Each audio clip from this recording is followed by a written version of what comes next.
तो स्वागत है आप सबका एक बार फिर हमारे YouTube चैनल में। बात करेंगे इस वीडियो में शिक्षा विभाग द्वारा जारी किए जा रहे नवीन ऑर्डर्स की। इस वीडियो में चैनल पर पहली बार है, चैनल को लाइक कीजिए, सब्सक्राइब कीजिए, आगे भी अपडेट्स मिलते रहेंगे। तो सबसे पहले बात करेंगे राजस्थान सरकार द्वारा शिक्षा विभाग में नवीन मिशन शुरू किया जा रहा है, वो है समर्थ, जिसमें विशेष आवश्यकता वाले बच्चों को यानी CWSN बच्चों के विद्यार्थियों के लिए जो है उपयोगी वीडियो या उनके नामांकन पर यह अभियान चलाया जाएगा। तो विशेष आवश्यकता वाले बच्चों की पहचान कर उनके नामांकन पर ध्यान देना है। इस बार स्माइल कार्यक्रम के तहत बधिर विद्यार्थियों के लिए वीडियो अध्ययन सामग्री भी पहुंचाई जाएगी। ई कक्षा के तहत इनके साइन लैंग्वेज में वीडियो अध्ययन सामग्री भी आएगी। साथ ही ऐसे दृष्टिबाधित विद्यार्थियों के लिए ऑडियो अध्ययन सामग्री, शिक्षण सामग्री को स्माइल के माध्यम से उपलब्ध कराया जाएगा।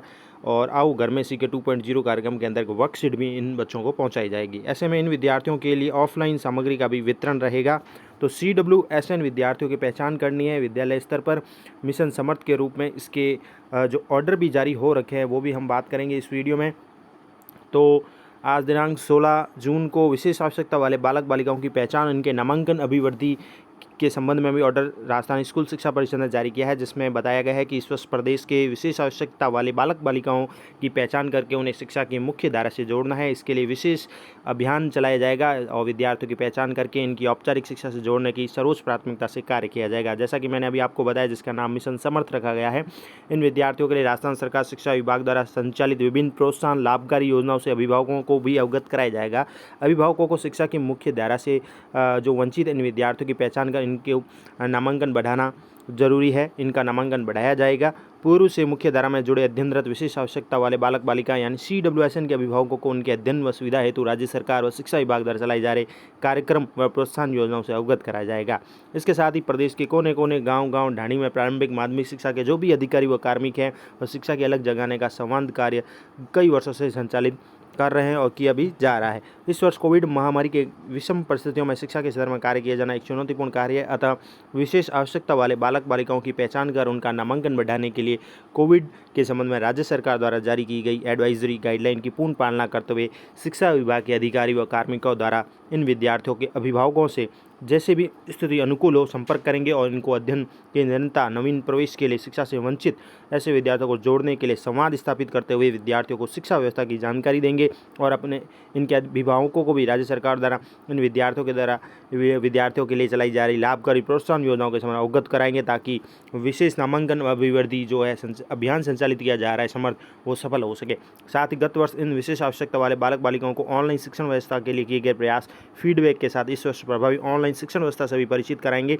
विशेष नामांकन अभियान के दौरान शिक्षक जो भी दल है वो विशेष आवश्यकता जो CWSN बच्चे हैं इनसे वार्तालाप करके मानसिक स्थिति के अनुरूप संबलन प्रदान करने का भी प्रयास करेंगे। तो ये सभी दिशा निर्देश जारी किए गए हैं आज विशेष आवश्यकता वाले बालक बालिकाओं से संबंधित। इसके साथ ही आपको दिखा देते हैं राजस्थान स्कूल शिक्षा परिषद द्वारा पुस्तकालय को मेंटेन करने के लिए भी दिशा निर्देश जारी किए गए हैं स्कूल्स के लिए। तो राजस्थान स्कूल शिक्षा परिषद द्वारा 15 जून को लाइब्रेरी की पुस्तकों के संवर्धन, उनके उपयोग, उनके रखरखाव के संबंध में भी स्कूल से रिलेटेड दिशा निर्देश 2021-22 जारी किए गए हैं। देख लेते हैं इनको भी। तो विद्यालय में बच्चों की जो शिक्षण व्यवस्था है उसको लाइब्रेरी से जोड़ने के लिए तथा पुस्तकों से बच्चे लाभान्वित हो सके, इसके लिए लाइब्रेरी के रखरखाव को लेकर कुछ दिशा निर्देश है। तो समस्त राजकीय विद्यालयों को लाइब्रेरी पुस्तक उपलब्ध कराने का प्रावधान भी रखा गया है। पढ़ने से विद्यार्थियों को पाठ समझने में, व्याख्या करने में उनके कौशल विकसित होने में मदद मिलती है। भाषा और लेखन कौशल विकसित करने की दिशा में ये एक कदम है। तो पुस्तकें पढ़ने से छात्रों में रचनात्मक चिंतन, तर्क शक्ति, सकारात्मक सोच, लेखन कला जैसे कई गुण विकसित होते हैं। तो ऐसे में सभी विद्यार्थियों में लाइब्रेरी कक्ष और रीडिंग कॉर्नर की स्थापना की जाए।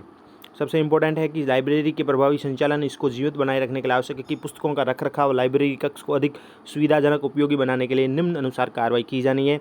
लाइब्रेरी जो कक्ष है विद्यालय में होगा और एक रीडिंग कॉर्नर की भी स्थापना की जाएगी।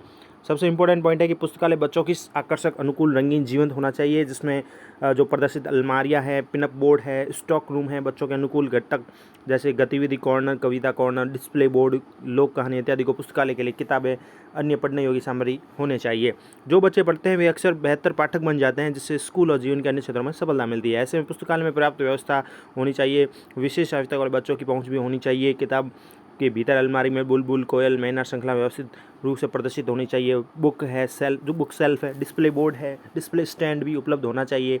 पुस्तकालय के अंदर उपयोग लिया जाने वाला फर्नीचर, कुर्सी, मेज़, चटाई, टेबल, व्यक्तिगत जो भी सामान रखने का काउंटर भी होना चाहिए। पुस्तकालय को अधिगम केंद्र के रूप में विकसित किया जाएगा। बच्चों में पुस्तकों के प्रति रुचि और संस्कृति विकसित करने के लिए विद्यालय के जो पूर्व छात्र हैं, अभिभावक है, सेवानिवृत्त कार्मिक है, कॉलेज के छात्र आदि की भी भागीदारी सुनिश्चित की जाए। इसके साथ ही पुस्तकालय को लेकर कुछ महत्वपूर्ण ऑर्डर जो जारी हो रखे हैं हम आपको बता देते हैं इस वीडियो में। इसके साथ ही विभाग के निर्देशानुसार विद्यालयों में प्रति सप्ताह प्रति कक्षा निर्धारित पुस्तकालय कालांश में विद्यार्थियों को रुचि के अनुसार पढ़ने के लिए पुस्तकें दी जाए। कहानियाँ बच्चों की नई अवधारणा, नए विचारों के बारे में जानने, उनकी कल्पना की खिड़कियों को खोलने में मदद करती है। तो ऐसे में विषय सामग्री पर प्रार्थना सभा, शनिवारी बाल सभा जो होती है, नो बैग डे है, यूथ व इको क्लब में विद्यार्थियों को बोलने के पर्याप्त अवसर दिया जाए। साथ ही वाद विवाद प्रतियोगिता, नाटक, मंचन, कविता पाठ, प्रश्नोत्तरी, कहानी सुनना, चित्रकला जैसी गतिविधियाँ भी स्कूल में आयोजित की जाए। पुस्तकालय और पुस्तकों को बच्चों की आयु के अनुरूप पढ़ने के लिए वर्गीकृत किया जाए। जैसे कक्षा 1 से 5 की पुस्तकों को बुलबुल श्रृंखला, कक्षा 6 से 8 को कोयल श्रृंखला, कक्षा 9 से 12 की पुस्तकों को मैना श्रृंखला में रखा जाएगा। तो सरकार द्वारा ये कुछ दिशा निर्देश जारी किए जा रहे हैं पुस्तकालय को लेकर भी। पुस्तकालय एक प्रबंध समिति व छात्र पुस्तकालय परिषद। अब पुस्तकालयों के प्रभावी प्रबंधन के लिए विद्यालय में एक पुस्तकालय प्रबंध समिति व छात्र पुस्तकालय परिषद SLC का गठन किया जाए। विद्यालय स्तर पर पुस्तकालय प्रबंध समिति के सुचारू रूप से संचालन के लिए निम्न अनुसार समिति का गठन किया जाएगा, जिसमें एक संस्था प्रधान होगा, एक अध्यापक होगा, एक लाइब्रेरी कैप्टन बनाने के लिए विभिन्न कक्षाओं के 3 से 5 छात्र रहेंगे और प्रभारी रहेगा पुस्तकालय अध्यक्ष, यहाँ जो भी शिक्षक है। इसके साथ ही SMC SDMC से एक सदस्य लिया जाएगा। तो ये पुस्तकालय प्रबंध समिति व छात्र पुस्तकालय परिषद होगी। इसके साथ ही पुस्तकालय संचालन में सहायता के लिए छात्र पुस्तकालय परिषद SLC का भी गठन किया जाएगा। SLC में सदस्य जो है या सदन है वो यूथ और इको क्लब के प्रत्येक सदन में से कक्षा 1 से 8, 9 से 12 के लिए पृथक रूप से 2-2 विद्यार्थियों को शामिल कर गठन किया जाएगा। SLC के गठन में बालक बालिका की समान भागीदारी सुनिश्चित की जाए। छात्र पुस्तकालय परिषद की बैठक प्रति माह आयोजित की जाए। SLC सदस्यों को पढ़ने लिखने में सक्षम होना आवश्यक है ताकि वो पुस्तकों को चेक इन चेकआउट में मदद कर सके।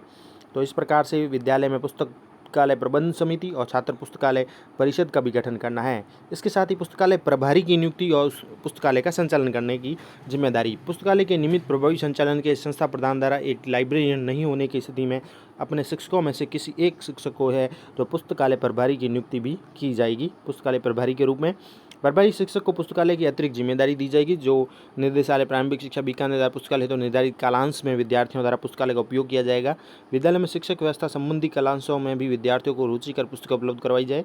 संबंधित शिक्षक द्वारा विभिन्न गतिविधियों के माध्यम से पुस्तकों से संबंध जोड़ने का प्रयास किया जाए।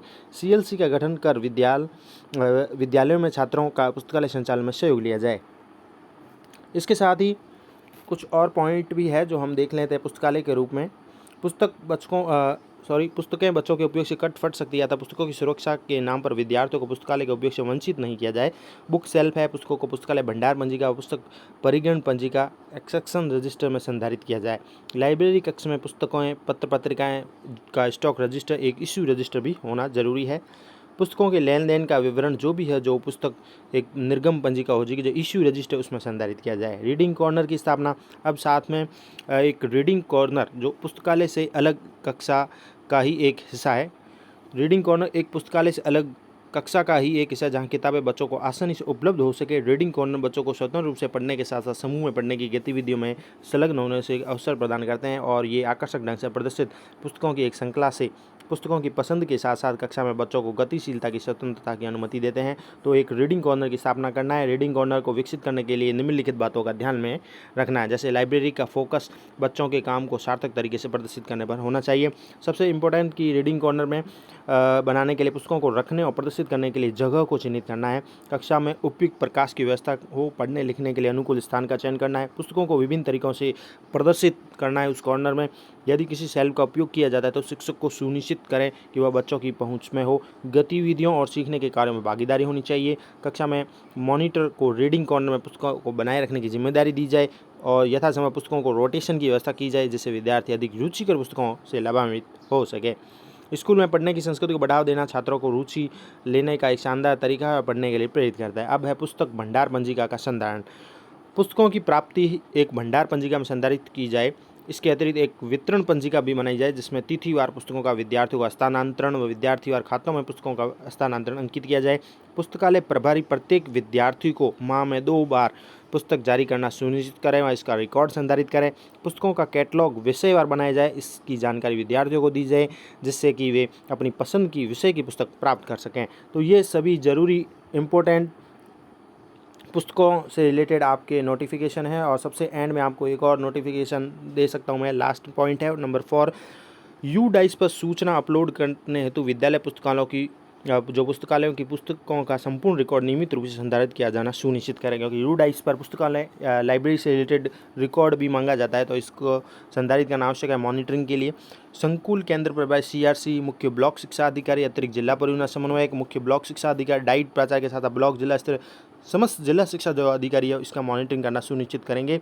विद्यालय अवलोकन के समय पुस्तकालय की भौतिक व संचालन की स्थिति की भी समीक्षा की जाए।